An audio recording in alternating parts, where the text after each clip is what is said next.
जिसके घर में भगवान शंकर का शिवलिंग विराजमान होता है, जिसके घर में भगवान शंकर के लिए एक लोटा जल प्रतिदिन निकलता है, जिसके घर में एक बेलपत्री भी रोज चढ़ती है, जिसके घर से शिव जी के मंदिर कोई एक व्यक्ति भी रोज जाता है और जब वो वापस आता है तो उसके पैरों के द्वारा भगवान के मंदिर की रज घर में आती है। जादू टोना सब कटता चला जाता है, किसी की सामर्थ्य नहीं कि कोई जादू टोना कर सके। अंधविश्वास में जीना बंद करो और धार्मिक जितना ज़्यादा हो सके उतना धर्म को अपनाओ।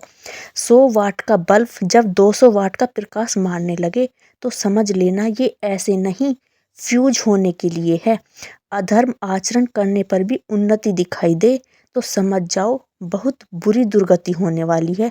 अगर कोई बहुत ज़्यादा गलत करता जा रहा है, बहुत ज़्यादा गलत करता जा रहा है, अगर फिर भी वो खुशी से जी रहा है तो इसका मतलब ये नहीं कि वो हमेशा ही खुशी से जिएगा।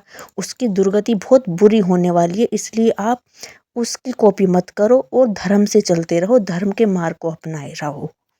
इसी पे मंदिर में पूजा करने जाते हो आप भी अपने घर से सब सामान लेकर जाते हैं, जैसे कि रुई की बाती, घी में डुबोई हुई, धूप बत्ती, माचिस, सब कुछ अपने साथ लेकर जाते हो, लेकिन दीपक अपने साथ नहीं ले जाते तो हो जाएं सावधान।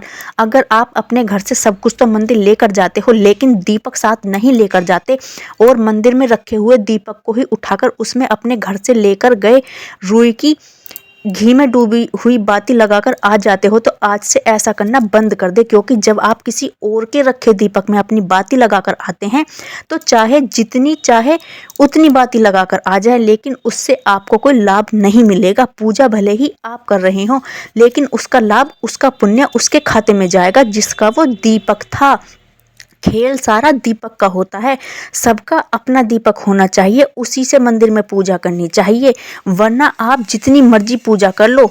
अगर आप अपने घर से अपना अलग दीपक लेकर मंदिर नहीं जाते तो आपकी पूजा करने का पुण्य आपको कभी नहीं मिलेगा। दीपक चाहे सोने चांदी, तांबे, मिट्टी, आटे या किसी भी पत्ते जैसे कि जामुन के पत्ते का, आम के पत्ते का, जिनका अलग अलग पूजा में प्रयोग होता है, चाहे नारियल के खाली खोपले में दीपक बनाया हो, लेकिन दीपक सिर्फ और सिर्फ अपना ही होना चाहिए, तभी आपको आपकी पूजा का संपूर्ण लाभ मिलेगा। वरना फिर कहते फिरोगे हम तो इतनी पूजा पाठ करते हैं पर भगवान सुनते ही नहीं। अगर आप भगवान के मूर्ति रूप की पूजा कर रहे हो तो मूर्ति पूजा के नियमों को भी आपको अपनाना पड़ेगा। उम्मीद है जानकारी आपको समझ आई होगी। सनातन धर्म की इसी प्रकार की और जानकारी के लिए जुड़े रहिए सटीक मेरा ज्ञान यूट्यूब चैनल के साथ।